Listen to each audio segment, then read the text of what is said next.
There are new signs today that federal ICE agents are laying the groundwork for a new round of tactical raids and detentions in Chicago, possibly by the end of this week. WBBM political editor Craig Dellimore has our top story from City Hall. Christina Passioni-Zayas, the mayor's chief of staff, says city officials have gotten word that immigration and customs enforcement agents have been told to resume immigration raids here and elsewhere. The notice was given to agents that they have 48 hours to deploy.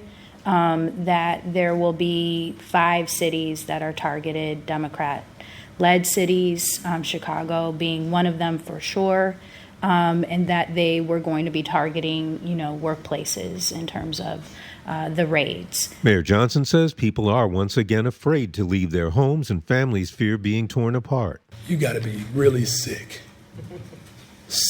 and demented to do this to people. He says the president's goal is chaos. Chicago police will try to bring calm to the situation. At City Hall, Craig Dellimore, News Radio 105.9 WBBM. The Bears officially began the Ben Johnson era this morning when the team introduced the new head coach to the media. Gregg was at Halas Hall. It's too easy to say the former Detroit offensive coordinator Johnson chose the Bears just because of Caleb Williams. He says he loves the city, the family atmosphere at Halas Hall, staying in the NFC North. But come on, he chose the Bears because of Caleb Williams. This offense will be calibrated with him in mind. We're going to build this thing. This is not simply a dropping of a previous playbook down on the table and starting there. Nope, we're ripping this thing down to the studs, and we're going to build it up with him first and foremost, and then with the pieces around him next. And Caleb, who was in attendance along with Roma Dunze, DJ Moore, and Cole Kmet, says he is all in on the new coach. He says he was driving when he learned Johnson was the choice and let out an unsafe scream of joy. At Halas Hall, Gregg, News Radio 105.9 WBBM. It's 12:15, and we can break some news on WBBM. The identity of the new pope is known. Cardinal Robert Prevost, a native of Chicago, is the new pope elected by the College of Cardinals, also the first American pope in the history of the Catholic Church. We will have much more coming up in a CBS News special report coming up at 12:20. But the next pope is an American, Cardinal Robert Prevost, a native of Chicago, the next leader of the Catholic Church. Chicago-native Cardinal Robert Prevost is now Pope Leo XIV. Coverage continues on WBBM Newsradio. The selection of Cardinal Robert Prevost as Pope Leo XIV is being cheered on by Catholics around the world and in the offices at the Archdiocese of Chicago. The new pope grew up in the south suburbs and received his divinity degree from Chicago's Catholic Theological Union. Last hour, Chicago's Vicar General, the Reverend Lawrence Sullivan, told reporters at the Archdiocese that the Pope's selection would be a source of excitement no matter where he came from. We're proud he's from Chicago. We're proud that this is the first Pope from the United States of America. Of course, that's a sense of pride, but Pope Leo XIV is first and foremost a child of God, and that means he is here to serve all of God's people. And parishioners have been coming up to Holy Name Cathedral since the big announcement during the noon hour to celebrate and pray for the new pope. WBBM's Terry Keshner live on the Newsline from Old Town with that part of our coverage. Terry. Yeah, Lisa, it seems that as nearly as soon as the announcement was made from the Vatican, the Chicago faithful began to gather at places of worship. Excitement, surprise, and joy are being felt now that native Chicagoan Robert Prevost is Pope Leo XIV. Mary Constorum says it's a welcome surprise. I was sleeping in, and then my mom just comes in my room and wakes me. She's like, they chose the Pope, they chose the Pope. And I was just like so excited. And we, like my whole family, me, my mom, and my dad came in, and we just all crowded around the TV, and we're just watching and waiting the whole time. Mary and others saying that the Chicago Pope will connect with young people as the Catholic Church enters a new chapter. Live at Holy Name Cathedral, Terry Keshner, 105.9 WBBM. The Pope's childhood home in south suburban Dolton has been drawing people stopping by for pictures, talking with neighbors after the shock of learning of the home's history. The details from WBBM's Mike Krauser. There's a cross outside the small brick house here on 141st Street and pictures of people lost to violence placed by a neighbor. Kareem Davis lives next door. What did you think when you heard this? I almost passed out twice. Because to be living next to the Pope, that's real serious. God been here all this time and we couldn't see it. His wife, Donna. What was your reaction? I mean, your husband said he almost passed out. Oh, yeah, my husband definitely. He was the first to say, hey, look, this is bringing hope to our community. Definitely it's been a blessing, to find that information out. She said this was a drug house at one time. It was recently rehabbed. It's vacant right now. In Dalton, Mike Krauser, News Radio 105.9 WBBM. Each Tuesday, we look at people and organizations doing positive things in the community. This week's Difference Maker is a local organization that teaches students how to create change using technology. WBBM's Carolina Garibay has the story. A group of young girls gathers at the Museum of Science and Industry, fascinated and entertained by a robot named Benny. What they don't know about Benny is that he was actually coded by a group of girls not much older than them. Every day they met, they learned about robotics engineering, they learned how to code, and they actually coded the robot to dance the cha-cha slide, which is a Chicago-born dance. Brianne Kaplan described the robotics and dance summer program from her nonprofit Code Your Dreams, which provides free and stipend-based programs to students of all ages. So we want anyone walking in their neighborhood to be able to see a problem and then say, I can create a solution for this using technology. The goal, she says, is to make technology education more accessible and to show students the endless possibilities there are in the field. For example, 14-year-old Alice Ayala, the organization's youth media director, is combining her passion for helping the earth with her interest in coding. I'm creating an app, and it shows about helping the world, kind of like recycling, composting, sorting out trash. She says while she's still new to coding, Code Your Dreams provides a safe, welcoming space for her to learn. Code Your Dreams has helped me become more confident, not just with coding, but just like with school and as well, and like making new connections and friends. And that's what Kaplan says is her hope for students. Confidence and knowing that our students can create change that can impact their communities, but can also impact communities all around the world. Carolina Garibay, News Radio 105.9 WBBM. Our top local story on WBBM. Governor Pritzker says he is not going to get on the phone with President Trump as a major ICE operation appears to be brewing in Chicago.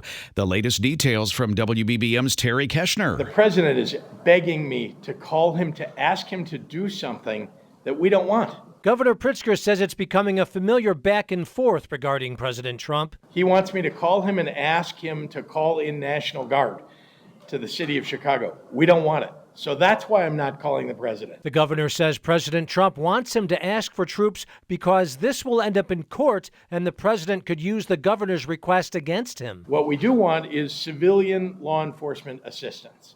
We want to make sure that we have enough FBI, ATF, DEA on the ground. We have some already, as you know. They do really good work, working in tandem with state police, working in tandem with Chicago Police Department. The governor also said ICE agents could be in action in Chicago on Saturday. Terry Keshner, 105.9 WBBM. A first grader at Peck Elementary School near Midway Airport in the West Lawn neighborhood was welcomed back to school by classmates today, 3 months after a heart transplant. Students lined the main hallway as Jocelyn Josie Navarez walked with her parents, waving and smiling, right into the arms of her teacher under a heart-shaped arch made of red balloons.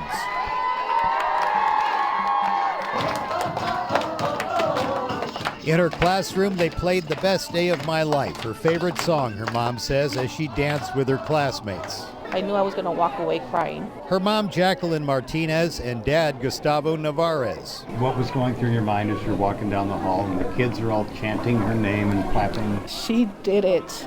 Usually she'll be shy, but today she was like, it's my day. I'm so proud and I feel like crying. Martinez said her daughter, born with a heart issue, died after her transplant. She was brought back and was in intensive care. She said she didn't allow herself to think about this moment. In the West Lawn neighborhood, Mike Krauser, News Radio 105.9 WBBM. This week's Made in Chicago, we meet the woman whose corn husk wrapped creations have earned her a nickname, a loyal following, and now a chapter for her business. For 15 years, Maria Alvarez has been a fixture at West 21st Place and South Damon Avenue. Winter or summer, she's there with her cart of steaming tamales, corn dough wrapped in husks filled with savory meats or sweet fillings. For many years, locals knew her simply as the Tamale Lady, a nickname that her son, Edgar Roman, says was crowdsourced before they even knew they had a brand. One day we just were informed, oh, you're on Yelp. and it was just a really nice surprise that people took the time to create that page for us. The family has roots in Pilsen, where Maria settled after arriving from Mexico in her early 20s. We've always lived in Pilsen, so it's just what made sense for her when she wanted to, start working for herself. The Dream recently expanded to a storefront on Cermak, centralizing their food preparation. But Edgar says they'll keep their original street stand. We've always been out there and, through year-round, cold, summer, what have you. So it's really our mainstay. The business remains family-operated, with Edgar and his siblings supporting their mother, who still oversees every step of the tamale-making ritual. Their expansion reflects not just business growth, but Maria's determination. It has certainly opened my mind to what a person that truly wants to make it happen can make it happen. The Tamale Lady, made in Chicago, Sarah Herrera, News Radio 1059 WBBM. Dozens of demonstrators are back in Broadview this morning protesting the West Suburban ICE Detention Center. The details from WBBM's Nancy Harty. Wearing a crown of barbed wire and holding a sign that says, "Who would Jesus deport?" Josh is standing here along busy 25th Street. He tells us he hopes to act as a mirror for fellow Christians who support the immigration raids, noting it took him longer than he would like to come around on the issue. Saying they broke the law, or and so they get what's coming to them. That's not what Jesus Christ preached at all. And it took me many years of self-reflection and understanding of Scripture. Many of the protesters out here are wearing protective eyewear and have masks or respirators after last Friday's protest saw agents use tear gas to disperse people blocking vehicles leaving the ICE detention center.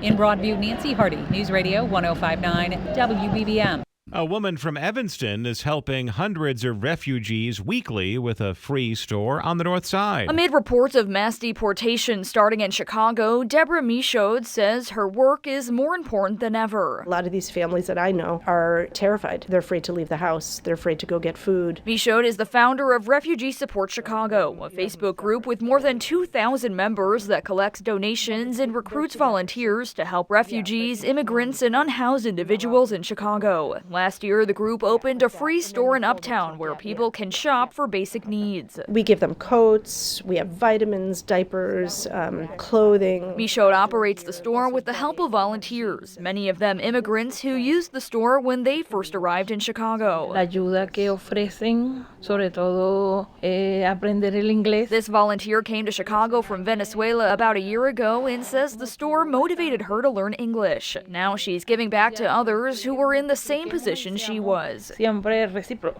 Todo lo que nos dan, devolverlo. Carolina Garibay, News Radio 1059 WBBM. Cubs fans are paying tribute to Ryne Sandberg the day after the beloved second baseman died from cancer. WBBM's Nancy Harty reports from Wrigley Field. Fans are coming here to take pictures and leave flowers, hats, or baseballs at the foot of the Ryne Sandberg statue here in Gallagher Way. Scott says he plans to go through his old ticket stubs to remember Rhino games he watched. He was a consistent leader in baseball. He was making the All-Star games. He was considered the top second baseman. Also here was the man who made the artwork. Lou Sella tells us Rhino personally picked out the defensive pose he used for the sculpture. He knew that fans recognized him in that pose more than anything else, even his batting stance. He said that they would come up to him all the time and talk to him about how they would see him at the ready in his position. Sella is wearing a number 23 jersey today and was emotional talking about the second baseman he got to know during the process of making the statue that was unveiled a year ago. At Wrigley Field, Nancy Harty, News Radio 1059 WBBM. On the third and final night of Beyonce's stop in Chicago, fans are rushing to a Western clothing store in Westtown for their outfits' finishing touches. Beyonce's Cowboy Carter shows in Chicago might as well be sponsored by Alcala's Western Wear. I would say almost a quarter of people are going to be wearing our items. Monty Alcala says the shop hasn't had a minute of downtime over the past week as Beyonce fans have flocked to the family-owned store for some last-minute outfit details. I originally had a skirt. When I found out that it was pretty cold, I knew that the skirt was not going to work and I was going to be miserable the whole time. So we woke up super early just to get here at 9:30 on the dot so we can come in and shop. Alcala says the store's bolo ties have been the most popular Cowboy Carter item. welcome, though cowboy boots and cowboy hats have also been heavily sought after. We're truly thankful, for her. She's definitely helping out businesses like ours. Like, we're family owned. We've been here in Chicago for so long, and to see so many people rushing because of her, honestly, it's a blessing. Carolina Garibay, News Radio 105.9 WBBM. Pope Leo XIV is from Chicago, as we all know, and apparently so are some of his ceremonial clothes. WBBM's Terry Keshner is just back from a Chicago business that makes divinely inspired clothing. Who knew?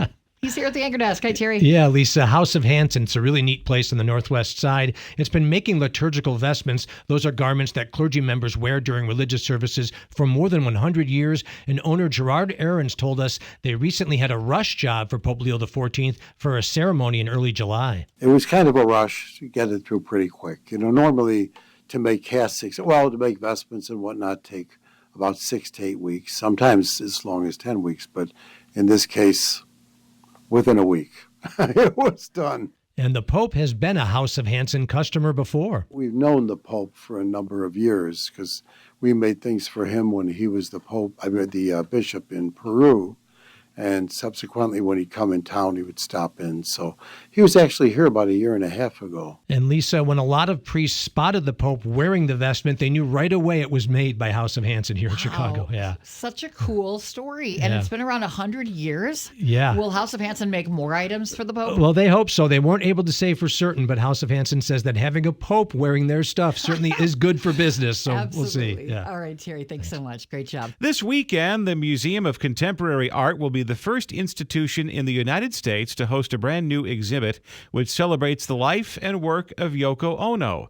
The story from WBBM's Carolina Garibay. Hello, this is Yoko. Yoko Ono, Music of the Mind, is one of the most comprehensive exhibitions to date of the artist, musician, and campaigner for world peace. It covers 70 years of Yoko's work across media, including performance, film, some of her activist works, documentation of her performances. MCA Senior Curator Jamila James says the exhibit features more than 200 artworks, many of them interactive and instruction-based, a key element of Ono's work. In our exhibition, there's ones that are physically manifested. So, for instance, an earlier participatory work called Painting to Shake Hands, which is a canvas with a hole in it that people can shake hands through. James says she hopes visitors walk away with an understanding that Ono was a fully fledged artist with an impressive body of work. A lot of people just know her as a public figure from her relationship with John Lennon, but I think it's important that people will come away with a newfound appreciation of her work and how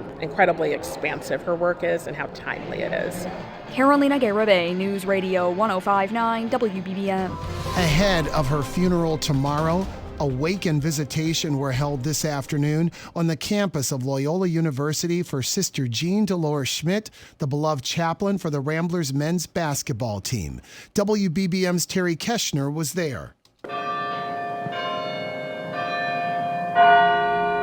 The Madonna della Strada Chapel on Loyola's campus was crowded with students, faculty, politicians, so many Chicagoans remembering the beloved Sister Jean. Christian Thomas is a Loyola basketball broadcaster and former player. Just amazing to see. I mean, and she really actually knows the game, too. So something that was really special was before every game, she'd lead us in prayer, and then she'd close out the prayer with a scouting report. Loyola students all say Sister Jean touched them in many ways. Sister Jean was always an amazing person. Always made herself available and just a wonderful person to talk to. We had the privilege of being able to stand and hold pinkies at every single men's basketball game and watch her pray. She's just everyone's super fan. Terry Keshner, 105.9 WBBM. A moving exhibit about the Nova Music Festival massacre in Israel recreates the beauty and the tragedy of October 7th, 2023.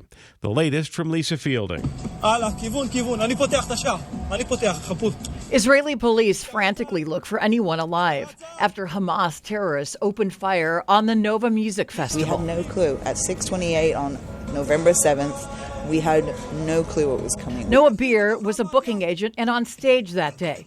She narrowly escaped the carnage. Actually, I was one of the first people to encounter terrorists that morning, about 6:50. I was already surrounded by terrorists on the road. Unfortunately, No one survived in that stretch of road. Everyone was killed around us. Beer travels with the Nova Music Festival exhibition now that recreates that tragic day through actual artifacts, testimonies, recreations, and real-time cell phone videos. The fact that this was filmed from every angle, that this day was filmed from every angle, it's something that allows us to be able to show the world minute by minute, step by step, what went on that day. It will be in Chicago through Sunday. Lisa Fielding, News Radio 1059 WBBM. A Chicago alderperson was handcuffed by ICE agents, threatened with arrest earlier today. Around the same time, tear gas was unleashed on a busy street nearby. Do you have a sign? No, you need to leave. This is audio from video posted on the Facebook account of 26th Ward alderperson Jesse Fuentes. In the video, Fuentes confronts ICE agents attempting to detain a resident inside the Humboldt Park Health Emergency Room, asking if they have a judicial warrant, and told to leave. Fuentes is seen handcuffed and removed from the hospital, but was released afterward. Nearby on Armitage and Central Park just moments earlier,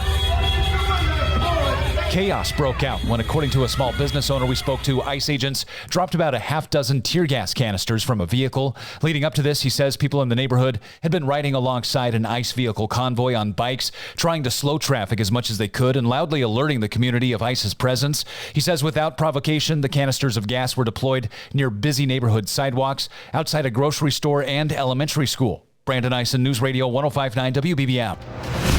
Breaking news from News Radio 1059 WBBM. And we've got breaking news from the Loop, where there's been a development in this evening's anti-ICE protest and march, where we find WBBM's Terry Keshner. He's live with an update. Terry, what's been going on since we talked to you last? Lisa, this is what happened just a short time ago. As demonstrators were marching on Monroe near the Palmer House near Wabash, a car did plow into the crowd. Police were trying to stop this vehicle. We saw one person go down. People began scattering out of the way of the vehicle. A very, very frightening situation. We did see at least one person who appeared to have been knocked down by the car, but then just like that, it was over. Police did get the car pulled over. It looked like it was going to be horrible. It looks like no one was seriously hurt. Can't say that for sure. We don't see anyone down right now. Now this demonstration, this large demonstration, seemed to have been a little bit re-energized by that, and it is moving south again on Wabash under the L tracks. You can hear it. Thousands of people continuing to march here, denouncing ICE, denouncing the White House, saying immigrants have rights. They are being loud, and this is still going on. Reporting live from under the L tracks on Wabash near Monroe, Terry Keshner, 1059 WBBM. Well, Southside residents at a food distribution event this afternoon sharing thoughts on a scarcity of resources in the city and how that ties into ramped-up immigration enforcement. People lined up outside St. Sabina Church in the Auburn Gresham neighborhood where boxes of frozen food and fresh produce were being provided. We asked these community members in need if they take issue with resources going to address an influx of migrants over the past few years. No, I mean, if you need it, you need it. I mean, if you got it, then, you know. The views varied, some taking an everyone is welcome approach, while others were more concerned with ongoing disparities in the city. Yeah, because the people in our neighborhoods that really need it, not getting it, they're giving it to everybody else first. So the people that's in our neighborhoods that actually need it, like all these homeless people that's sleeping under the viaducts and stuff, they getting the resources that our people should be getting. I just feel like that. I'm sorry. Everyone in this line we spoke with expressed approval for immigration efforts, but they are concerned about the use of force involved, along with the federal presence setting a precedent they fear could soon be turned on the local black community. On the south side, Brandon Ison, News Radio 1059 WBBM. Newly obtained 911 recordings from West Suburban Broadview are providing more insight into the day that the ICE processing center there first became the focus of weeks of immigration enforcement and protests. WBBM political editor Geoff Buchholz has been working this story for weeks and is here at the anchor desk with exclusive details. Jeff. Hi, Lisa. Broadview is a community of 8,000 people inside an area that's a little bigger than 2 square miles. Operation Midway Blitz turned it into a place that's become known around the world. 911, where's the emergency? Ma'am, we were just shot at by ICE agents at 1930 Broadview, and they got a handicapped woman. That's part of just one of the calls that came into Broadview's dispatch center on September 12th. Before that day was over, operators would be flooded with calls from people demonstrating and getting pepper sprayed outside the ICE processing facility. How many people? Are you okay? Broadview Police Chief Thomas Mills was in the middle of everything. He was trying to protect everyone out there, and in the middle of all of it, he was confronted by a masked ICE agent. The screen some vulgarities at me, basically stating that I needed to do my job and I'm a piece of, and not a good word. It's the word you think it is. In an extensive interview at Village Hall, the chief told me that's when he realized his officers were going to need more help. We actually created a new plan, seeing what we went through on September 12th. He says his department, which is budgeted for 31 sworn officers and 2 civilians, has done what he calls a phenomenal job under difficult circumstances. Jeff, so the village, did they have any advance warning that this enforcement surge was coming? We asked about that. The chief told me he heard from some people at the ICE facility around Labor Day that they would be processing detainees 7 days a week. Usually that facility would run 9 to 5 Monday through Friday, but they had very little other information about what they'd be doing. So talk about the process to get this story. We filed a public records request nearly 2 months ago for materials related to Broadview's response to demonstrations at the ICE facility. After reviewing those recordings that you just heard and a bunch of others, we sat down with Chief Mills to find out more about his department's actions. There's more to come over the next couple of days, including how he feels about how his community has become a backdrop for political protests and what we learned about his current employment status with the village. All right, we'll look forward to that. Good job. Thank you, political editor Geoff Buchholz. Thanks. You might want to proceed with caution the next time you're in downtown Chicago. We easily spotted Judy sitting on Michigan Avenue just north of Lake Street with a box in front of her with a snake inside and another draped around her neck. Oh, you have more than one. 2 snakes. Judy, who is from Colombia and mostly lets her snakes do the talking, actually had 3 snakes in all, pythons. She and others posed for photos with the snakes to make a buck. Jane Shapiro and her grandson Dylan Thompson walked by. What do you think about these snakes? What do you think? I kind of have a fear of snakes after a ton of them are poisonous. We hope these snakes were not poisonous because... Oh, you're putting the snake on me. Yeah. Oh, I have a snake around me. Oh, goodness. I survived. Terry Keshner, 105.9 WBBM. Hundreds of people brave the cold for a free hot dog at the Wiener Circle, paying off a bet from Bears head coach Ben Johnson. The Wiener Circle promised free hot dogs if Ben Johnson took his shirt off after a win. And, well, here we are. What was your reaction when you saw Ben take the shirt off and you kind of knew what was happening? I couldn't believe it. And fans lined and bundled up here along Clark Street, hoping to snag a free Frank. I live right around the corner. We're used to this. Fair weather. 20 degrees, free hot dogs. Can't keep me away. Braden was among those here for the first giveaway in September after Caleb Williams tossed 4 touchdowns in a win over Dallas. He says the temperatures aren't the only thing different this time around. At the time, I think a lot of people were thinking, same old Bears. Right? Same old Bears. Well, we're going to do this, we're going to do that, we're going to end in a bad place. The vibe's completely changed. As has the message for Ben Johnson, referred to by Mitch as a man of the people. Keep doing what you're doing, man. You're serving the community. You're making us all super happy.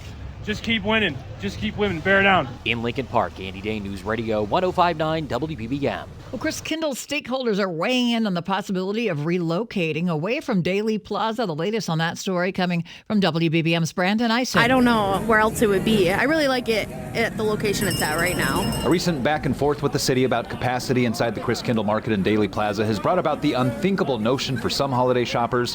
What if the beloved and most authentic traditional holiday market outside of Europe were to move? It might be a surprising take for some, but Mark Tompkins, president CEO of the German-American Chamber of Commerce of the Midwest, tells us that it might be a good sign that maybe Chris Kindle Market has just outgrown Daley Plaza. Daley Plaza's been our home for almost 30 years, and people love it here, and there's a lot of good reasons to be here from that history.